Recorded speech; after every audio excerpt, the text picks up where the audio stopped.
Hey everyone, this is Mike from Comic Book Trove, back today with another Omnibus review, and it has been a little while now since I've put a review out. I've been kept quite busy with things and not had the chance to pick up as many books and read as many comics as I would like and as I have in the past.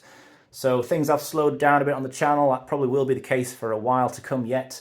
But there will be some books I'm going to pick up, obviously, and ones that I just don't want to miss out on, so there'll still be reviews to come now and then.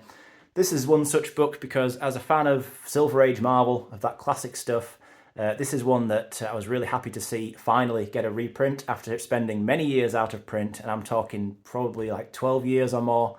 This book came out back in 2010, I believe, originally with the first printing to coincide with the release of Iron Man 2, and it's basically been out of print ever since then. So that's, what, 13, 14 years it's probably been out of print at this stage. Yeah, so it was a long wait. I've been collecting omnibuses for about close to 10 years at this stage, and for most of that time this was on the list of ones I hoped Marvel would finally reprint, so very glad that they finally have done so, along with obviously the first volume, which came out a while back now, which I've already covered on the channel, so feel free to check that one out if you're interested. But today obviously we'll focus on this book as we move further into Iron Man's still relatively early history. We're seeing the remainder of the Tales of Suspense era of Iron Man here, issues 84 to 99 of that. Before that series changed, or rather was cancelled, it was renumbered and Captain America took over that as a solo book. Iron Man, meanwhile, got his own solo series starting with a #1, and we've got the first 25 issues of that in this volume. So let's have a look at the hardcover itself. So a fairly plain design here, as is generally the case with the kind of classic Silver and Bronze Age era Marvel Omnis. You generally get these plain black hardcover designs. You get your logo on the front, matching spine with dust cover with your little image down at the bottom that they do these days, and that image of Iron Man on the back, which is the same one they used on the back of Volume 1.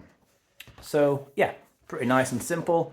As we move into the book then, I'll just do a usual quick brief spoiler warning, just in case anybody's never read this stuff and wants to go into it fresh. I've said before that just because they're old comics doesn't mean everybody's read them and wants to have them spoiled. If you want to experience this fresh, absolutely fair enough. So that's the reason for the warning.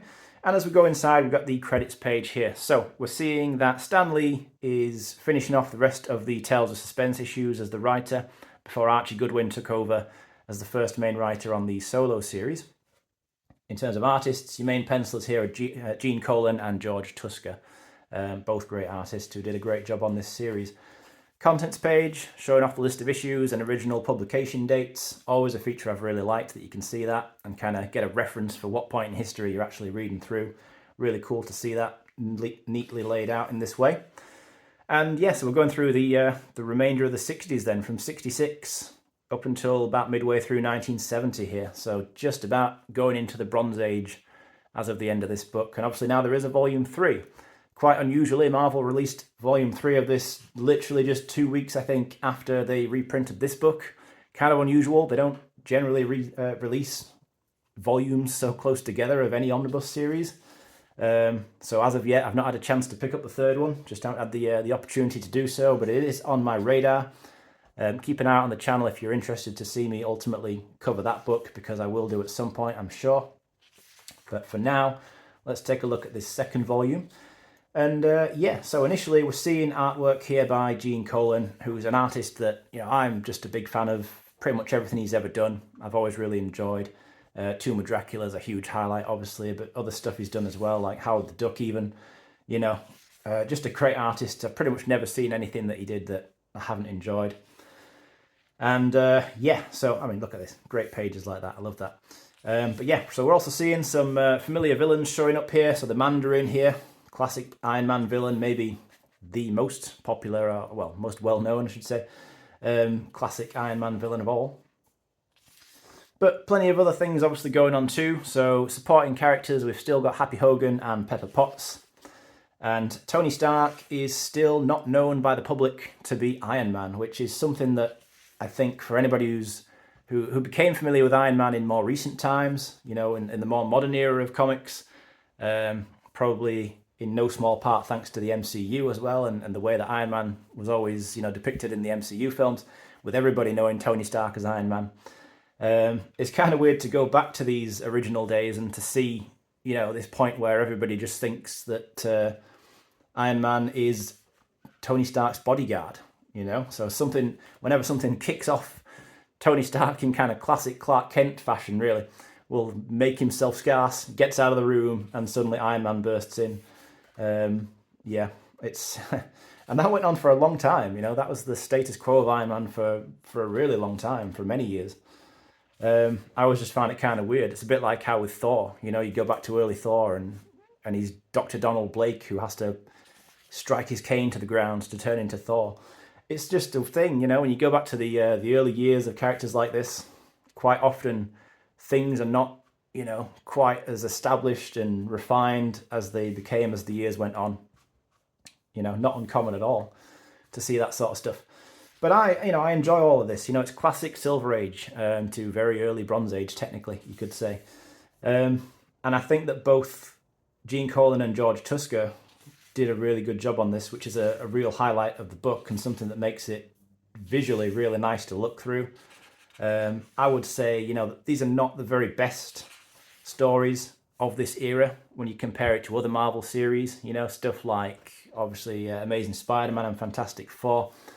I did a ranking video actually about a year ago, I think, where I ranked all the different Silver Age era Marvel omnibuses, and in that I put Iron Man quite low on the list, just because as much as it can be fun, and it's definitely not bad, but you know, it doesn't quite have, it's not quite as captivating as some of the very best stuff from this era. So I can't strongly recommend it unless you're maybe a big Iron Man fan and or a big fan of kind of classic Silver Age era comics, and you just enjoy checking out the history of these characters, which is something I personally really like to do. So that's a big appeal for me with this. But otherwise, yeah, this is probably something you could skip out on, as well as the first and third volumes. You know, if you're not specifically a big Iron Man fan, or like I say, into your comic book history, this is an odd-looking character, the Fearsome Freak. Yeah, always stood out to me as kind of an interesting cover with that character.